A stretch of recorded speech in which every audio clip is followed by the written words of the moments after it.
Students, कैसे हैं आप सभी। Welcome to the channel. So आज हम स्टार्ट करने वाले हैं हमारा part 2 of the spectrum revision series. ये सारा रिवीजन हम नोट्स के थ्रू करने वाले हैं, ठीक है। I have made the short notes of whole of the spectrum. First lecture में हमने ऑलरेडी कुछ पार्ट कवर कर लिया था एंड आज के इस लेक्चर में we are going to start from the India, what was the condition of India on the eve of the British conquest, ठीक है। नाउ अब इंडिया की condition can be viewed in two levels. एक तो external level पे क्या condition थी and internal level पे क्या कंडीशन थी। तो एक्सटर्नल इन्वेजन हमें पता था, नादिर शाह ने अटैक किया था in the year 1739 and who was the Mughal emperor at that time? He was Mohammad Shah Rangila. Also Ahmad Shah Abdali and Durrani ने अटैक किया था 1748 से 1767 तक। Multiple loots were done by Ahmad Shah Abdali. On the internal point of view there were weak set of rulers after Aurangzeb. After the death of Aurangzeb बहुत weak rulers थे, Jahandar Shah, made B Mohammad Shah Rangila. तो there was a sign of political, economic and social instability in India. तो इसी की वजह से Mughals का जो कंट्रोल बहुत ज़्यादा लूज हो गया था on the political, economic and social sphere of the country. Then British को वो पता चल गया and they exerted their influence and धीरे धीरे फ्रॉम इकोनॉमिक मोटिव्स वो शिफ्ट कर गए पॉलिटिकल मोटिव पे। एंड पॉलिटिकल मोटिव किसी भी कंपनी का क्या होता है या किसी भी पावर का क्या होता है? तो एक्सपेंशन करना। तो धीरे धीरे फिर उन्होंने कॉन्क्वेस्ट करके सारे रीजन को अपने अंडर लिया था, ठीक है। Now some of the important later Mughal rulers and उनके टाइम पीरियड में क्या हैपनिंग्स हुई उसको एक बार देख लेते हैं। ये भी एग्जाम्स में कई बार पूछ लिया जाता है। First of all the first weak ruler was Jahandar Shah. He is known to abolish जजिया।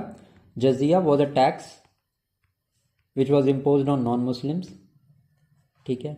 इसके बाद अगर मैं दूसरी बात करूं, दूसरी achievement during the time of Jahandar Shah was he introduce the ijara system. Now if I talk about iqta system, अगर मैं इक्ता सिस्टम की बात करूं ऑफ द दिल्ली सल्तनत, तो ये इंट्रोड्यूस किया था इल्तुतमिश ने। And iqta system was not an Indian innovation, या इंडिया में इसका इनोवेशन नहीं हुआ था, ठीक है। On the other hand same है मानसबदारी सिस्टम की मैं बात करूं तो अकबर ने इसको एक्सेप्ट किया था एंड ये अकबर ने पहली बार एक्सेप्ट किया था। और mansabdari system was also not of India, ये मंगोलिया से बॉर्डर किया, मंगोलिया से इन्होंने लिया था, ठीक है। नाउ जहांदर शाह के टाइम रेन में हमने देखा he abolish jizya as well as he introduce the ijara system. Now let us see during the tenure of Mohammad Shah Rangila. सबसे पहले तो एक फैक्ट हमने देख लिया कि नादिर शाह का अटैक हुआ था during the year 1739। Also Mohammad Shah Rangila killed Sayyid brothers with the help of Nizamul Mulk of Hyderabad, ठीक है। अगर मैं वही बात करूं Bengal as an independent state, वो खैर आगे आने वाली है वो चीज़ें, बट एक बार रिवीजन कर लेते हैं। Bengal as an independent state was establish by Murshid Quli Khan and the state of Awadh it was establish by the Burhanul Mulk. ये निज़ामुल मुल्क स्टैब्लिश हैदराबाद इंडिपेंडेंट स्टेट, ठीक है। एंड मोहम्मद शाह रंगीला के ही टाइम पे इंडिपेंडेंट स्टेट्स का क्रिएशन हुआ था, ये अभी मैंने आपको बताया। Alamgir II, Battle of Plassey of 1757 took place during the reign of Alamgir II. Shah Alam II was the Mughal emperor during the time of Battle of Buxar. Year कौन सा था? 1764. Also the third Battle of Panipat था 1761 का, that happened during the reign of Shah Alam II. Akbar II की मैं बात करूं, he gave the title of Raja to Ram Mohan Roy and Mughal coins were completely stopped during the reign of Akbar II. So this was all. Now let us see कि हमने देखा कि strong rulers जो थे, जो पहले rule करते थे, वहाँ से ये कंडीशन बन गई कि weak rulers after the death of Aurangzeb weak rulers ने रूल करना शुरू कर दिया। अब वीक रूलर से भी बहुत ज़्यादा टाइम तक इंडिया को नहीं संभाला गया and ultimately there was decline of Mughal empire. And what were the various reasons for the decline of Mughal empire? First one was कि जागीरदारी का क्राइसिस हो गया था। सेकेंड की जमींदार का जो एलिजेंस था वो शिफ्ट कर गया था टूवर्ड्स द ब्रिटिश, क्योंकि British paid them hefty money and zamindars के ऊपर में रेवेन्यू पेमेंट का बहुत ज़्यादा प्रेशर था बाय दी मुगल अथॉरिटीज़। तो ज़मींदार को ये लगा कि भाई अब चलो रिजाइम चेंज करने का टाइम आ गया है, and they shifted their confidence to British. Also, decline of Mughal Empire is also attributed to various regional states. May it be Maratha, may it be Sikh kingdom, may it be Jats, ठीक है, may it be Mysore. अलग अलग regional states जो थे वो establish हो गए थे. रोहिलाखंड में भी इस्टेब्लिश हुआ था. So this was also a reason कि रीजनल स्टेट्स इस्टेब्लिश हुए थे. They were responsible for the decline of Mughal empire. और मैंने आपको बताया इकोनॉमिक एंड एडमिनिस्ट्रेटिव प्रॉब्लम्स तो थी ही, क्योंकि मुगल एम्परर जब आपकी सेंट्रलाइज्ड अथॉरिटी जो है वो मजबूत नहीं होगी तो हाउ डू यू एक्सपेक्ट कि आप लोअर लेवल ऑफ ब्यूरोक्रेसी में आप उन चीज़ों को बेटर कर सकते हो, वो नहीं हो सकती. तो सेंट्रलाइज कंट्रोल जो था वो वीक हुआ. इसके बाद में economics and administrative problems automatically start होनी शुरू हो गए. So these were all the reasons which were responsible for the decline of Mughal empire. Now regional kingdoms की मैं बात करता हूँ. अभी मैंने एग्जांपल्स में आपको बहुत से रीजनल किंगडम की बात की. नाउ सबसे पहला तो हैदराबाद का था. It was established by Kilich Khan या निज़ाम उल मुल्क असफ जा वन. ठीक है, Asaf Jah. This he established the regional kingdom of Hyderabad. Awadh was established by Saadat Khan and Burhan ul Mulk. Bengal की मैं बात करूँ तो मुर्शीद कुली खान ने इस्टेब्लिश किया था. अगर मैं बंगाल की क्रोनोलॉजी की बात करूं तो कई बार क्वेश्चन ऐसे पूछा जा सकता है. तो this I have extracted from spectrum, और मैंने आपको एक ब्रीफ क्रोनोलॉजी यहाँ पे दे दी ताकि अगर आपको एग्जाम में क्वेश्चन आता है तो आप इसको सॉल्व कर सको. सबसे पहले वी हैव सीन कि बंगाल स्टेट की establishment was done by Murshid Quli Khan. Murshid Quli Khan के बाद आए सुजाउद्दीन, देन आए Sarfaraz Khan, and at the end Alivardi Khan. इसके बाद के भी बहुत रूलर्स हैं जो नवाब ऑफ बंगाल बने, बट इनकी क्रोनोलॉजी आप स्पेसिफिकली याद रखना क्योंकि ये क्रोनोलॉजी टाइप के क्वेश्चन में दिस कैन बी आस्क्ड. ठीक है, Murshid Quli Khan, then come Shujauddin, then Sarfaraz Khan, and then ultimately Alivardi Khan. Now Bengal हमने देख लिया. Mysore came under the control of Wodeyars. Now Mysore का स्टेट सबसे पहले was founded by Hyder Ali, and Hyder Ali after the death of Hyder Ali Tipu Sultan ने मैसूर के स्टेट को संभाला. Kerala state under Martand Verma, and Malayalam language का भी डेवलपमेंट जो था वो केरला के स्टेट में हुआ था अंडर मार्तंड वर्मा. ठीक है, Marthanda Varma. Jats due to Aurangzeb policy ये भी सेपरेट हो गए थे. Churaman and Badan Singh they were the founders of the Jat state, and Jat state अपने पीक में पहुंचा था अंडर सूरजमल. ये जो जाट रीजन था this was region around Delhi, Mathura, Agra. इन रीजन्स में जाट्स का कंट्रोल ज़्यादा था. ठीक है, सो आई होप ये समझ में आ गया होगा आपको. Sikh kingdom under Ranjit Singh. Marathas under सबसे पहले तो Bajirao one, then a series of Peshwas were there. ठीक है, तो वो मराठाज के अंदर था. रोहिलाखंड का जो स्टेट था it was established by Ali Mohammad Khan. तो ये आप आई होप आपका रिवीजन हो गया होगा, एंड आपको वो क्रोनोलॉजी अगर आपने स्पेक्ट्रम पढ़ी है तो समझ में आ चुकी होगी. If you are watching this video for the purpose of learning तो मैं आपको रिकमेंड नहीं करूँगा इस वीडियो को देखने, क्योंकि इसमें मैं कोई भी स्पेक्ट्रम के डीप डाउन के पॉइंट्स नहीं बता रहा हूँ. This is purely for revision purpose. अगर आपका एग्ज़ाम है तो उससे पहले आप इसको रिवाइज कर सकते हो. मैंने ये सारा क्रोनोलॉजी में बनाया है कि आपका रिवीजन बहुत अच्छे से हो जाएगा स्पेक्ट्रम का, and you don't have to go through the book again. Now what was the status of agriculture? तो it was stagnant and backward हमेशा की तरह, चाहे वो दिल्ली सल्तनत के टाइम पे मैं बात करूं, चाहे मैं मुग़ल रूल के टाइम पे बात करूं, या चाहे मैं ब्रिटिश इंडिया की बात करूं.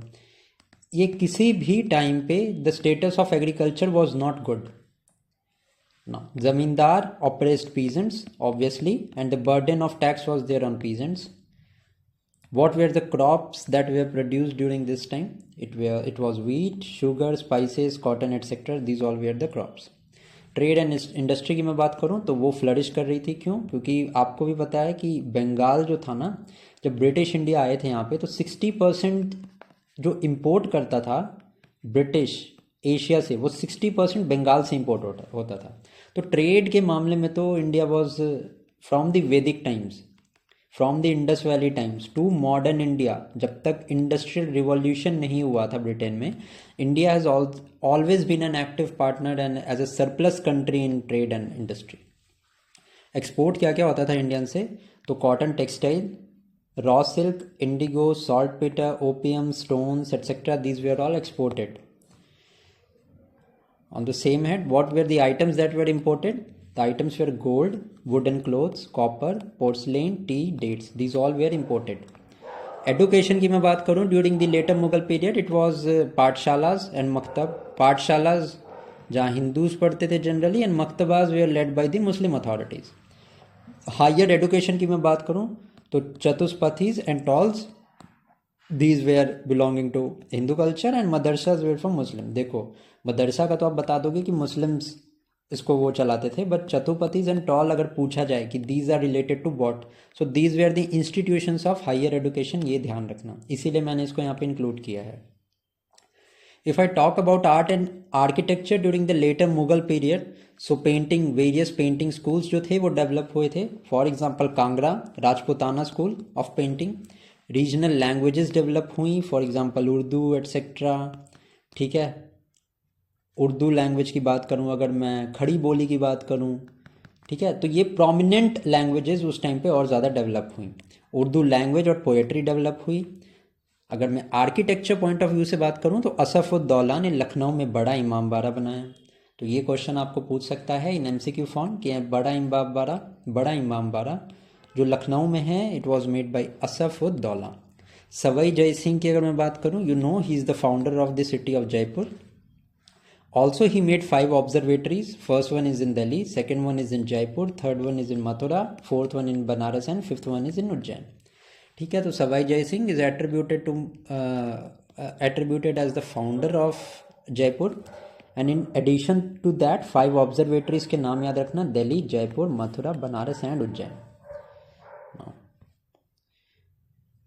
यहाँ से अब चालू हो गया expansion and consolidation of British power in India.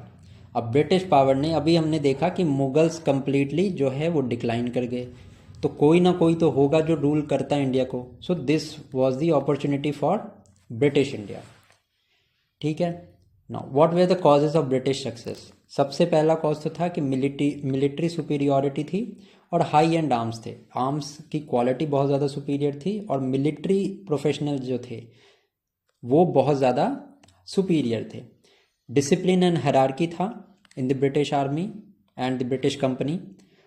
Financial base जो था वो बहुत स्ट्रांग था और लीडरशिप बहुत ज़्यादा स्ट्रांग थी। नाउ ब्रिटिश ने कॉन्क्वेस्ट कैसे किया बंगाल का? अभी पहले देख लेते हैं what was the position of Bengal जब ब्रिटिश ने अटैक करने का सोचा या बंगाल को कॉन्कर करने का सोचा। उस टाइम पे पोजीशन ऑफ बंगाल क्या थी? तो बंगाल से एक्सपोर्ट होता था salt Peter, rice, Indigo, paper, silk, handicraft etcetera. ये सारा जो था ये बंगाल से एक्सपोर्ट होता था। ऑन द अदर हैंड अगर मैं बात करूं 60% of the British import from Asia was particularly from Bengal. अभी मैंने बताया आपको 60% जो था ब्रिटिश इंपोर्ट फ्रॉम एशिया वो पर्टिकुलरली बंगाल से था। The English East India company establish factories at Balasore, Hooghly, Kasim Bazar, Patna and Dhaka. ठीक है, in 1690 Calcutta was founded by the East India company and the man who particularly found या formed Calcutta was Job Charnock. ठीक है, next is let's see 1756 में Siraj-ud-Daulah came to power. Let's see what were the challenges before Siraj-ud-Daulah, क्योंकि battle of Plassey etcetera these all are related to Siraj-ud-Daulah, that is why we will discuss this in a brief manner. Now when Siraj-ud-Daulah came to power in 1756, सबसे पहले तो he had a rival cousin who was the nawab of Purnia, his name was Shaukat Jang. ठीक है, ही also had an hostile aunt, her name was Ghaseti Begum, and a rebellious commander Mir Jafar. आप देखोगे Mir Jafar at a later stage came to be the nawab of Bengal. He was a puppet Nawab who was installed by the East India Company. So these were some of the challenges that were before Sirajuddaulah. Also opposing court members, they were the court member of Sirajuddaulah जगत सेठ, ओमी चंद, राय Ballabh and Rai Durlabh, these all oppose Siraj-ud-Daulah. That is why ये सभी के सभी were the parties in battle of Plassey. Siraj-ud-Daulah defeated Shaukat Jang and dismissed Mir Jafar. So ultimately इतने tussle के बाद there happened to be Battle of Plassey on 23rd June 1757. Now what led to this battle? सबसे पहले तो misuse of trade privileges by the company. Trade privileges का misuse किया company ने. Second, fortification of Calcutta. Company ने कलकत्ता को fortify कर लिया था without the permission. Third associated was Black Hole tragedy, जिसमें कि it is believed that Siraj-ud-Daulah ने क्या किया था, बहुत सारे यूरोपियंस या मतलब इंग्लिशमैन को एक छोटे से रूम में कैद कर दिया था and they died due to suffocation. The battle of Plassey was between Siraj-ud-Daulah and English East India company Robert Clive. What was the significance of battle of Plassey? सबसे पहले तो Mir Jafar became the nawab. Zamindari of 24 Parganas were allotted and a lot of money was given to East India company. Sovereignty of English was established over Calcutta, and the battle laid the foundation of the British Empire. अब इस battle के बाद क्या हुआ कि Mir Jafar, as I told you, was appointed as the nawab of Bengal. Nawab of Bengal appoint होने के बाद he did not pay the promised money to the company and conspired with Dutch against the English. ठीक है, जितना सम प्रॉमिस किया था मीर जाफर ने कि वो कंपनी को देगा, उतना सम उसने नहीं दिया एंड कंस्पायर किया with Dutch at Chinsurah. But ultimately क्या हुआ, 1759 द बैटल ऑफ चिंसूरा, जिसमें मीर जाफर ने सपोर्ट किया था डच को, बट डच जो थे वो हार चुके थे. The Dutch were defeated by English. Ultimately Dutch इसके बाद का जो थे वो इंडिया के बाहर चले गए एंड इंडोनेशिया पे उन्होंने अपना कंट्रोल कर लिया and English were the ultimate master of India. अभी मीर जाफर ने जो कंस्पायर किया था अगेंस्ट द इंग्लिश, उसके बाद Mir Qasim was appointed. Now he signed a treaty with English in 1760. He was a very meticulous man and he shifted his capital from Murshidabad to Munger. He also organize the bureaucracy and remodeled his army on the western lines. So Mir Qasim was very able man. इनके एक tenure का एक चीज़ याद रखना कि he transferred his capital from Murshidabad to Munger in order कि कम ज़्यादा इन्वॉल्वमेंट ना हो ब्रिटिश का. Now let us see battle of Buxar. It happened on October 22, 1764. अब पार्टीज कौन सी थी इस बैटल में? मीर कासिम, शुजाउद्दौला एंड शाह आलम 2. अब Mir Qasim was the nawab of Bengal at that time, Shujauddaula was the nawab of Awadh and Shah Alam 2 was the Mughal emperor. This battle was ये तीन के तीन एक साइड थे. This was against the British East India Company and it was led by Hector Munro. If I talk about Battle of Plassey में किसने lead किया था, तो it was Robert Clive who led the Battle of Plassey. 2 treaties were signed. On Treaty of Allahabad में 2 treaty signed हुई थी by Clive. First treaty was signed with the Nawab Shujauddaulah of Awadh. इसमें क्या था, इस treaty में था कि सरेंडर करेगा अवध का नवाब Allahabad Kara to Shah Alam II, who was the Mughal emperor. Now 50 lakh was also promised as a war indemnity. एक तो ट्रीटी ये साइन हुई थी. उसके बाद बलवंत सिंह वॉज द जमींदार ऑफ बनारस, उसको फुल पोजीशन मिलेगा उसके स्टेट का. एंड इंग्लिश, सबसे बड़ी बात है कि इंग्लिश का जो एम था ना after winning the battle of Buxar was not to annex Awadh. Awadh को वो एनेक्स नहीं करना चाहते थे, वो अवध को रखना चाहते थे as a buffer state. And ये जो पॉलिसी थी ना, इसी पॉलिसी को माना जाता था policy of ring fence policy. And ये जो थी वो वॉरेन हेस्टिंग ने डेवलप की थी. ठीक है, अब पहली ट्रीटी तो हमने देखी कि नवाब ऑफ अवध के साथ थी. दूसरी जो ट्रीटी थी हमारी वो थी शाह आलम 2 के साथ, मुगल एम्परर. सबसे पहले तो Shah Alam was to reside at Allahabad. इसके अलावा diwani rights of Bengal, Bihar and Odisha were given to English and 53 lakhs were given to English for the Nizamat function. अब ये गलती से यहाँ पे मिस्टेक हो गई है, डुअल गवर्नमेंट ऑफ बिहार आ गया, यहाँ पे डुअल गवर्नमेंट ऑफ बंगाल नहीं, बिहार नहीं बंगाल होगा. ठीक है, तो I am sorry for this mistake. तो ये सिस्टम ऑपरेटेड फ्रॉम 1765 टू 1772. अब 1765 ट्रीटी ऑफ इलाहाबाद के बाद में ये सिस्टम आया. It was introduce by Robert Clive. Ultimately 1772 में ये एंड कर दिया गया था बाय वॉरेन हेस्टिंग। इसमें क्या था कि इसमें दो टाइप के राइट्स मिल गए थे कंपनी को, ठीक है। दो तरीके से the company was able to control the dual government in Bengal. सबसे पहले तो जो दीवानी राइट था वो तो डायरेक्टली कंपनी के पास मिल गया था फ्रॉम द मुगल एम्परर। दूसरा था निजामत का राइट जो था वो कंपनी ने डायरेक्टली अपने ऊपर नहीं लिया। क्यों नहीं लिया? क्योंकि अगर डायरेक्टली वो राइट, निजामत का राइट, अब निजामत में पुलिस और जुडिशियरी एटसेट्रा ये सब इंक्लूड होता है, अगर निजामत का राइट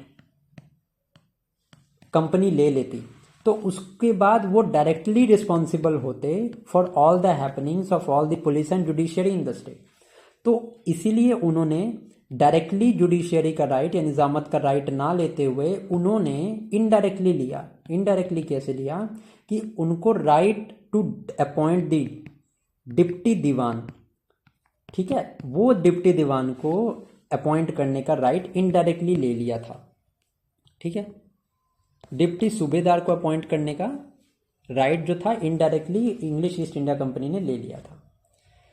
नाउ मैसूर के बारे में बात करते हैं। अब मैसूर के रेसिस्टेंस के बारे में 1565 में there happen to be battle of Talikota, Vijayanagara empire जिससे स्मॉल फ्रेगमेंट्स में बट गया। आफ्टर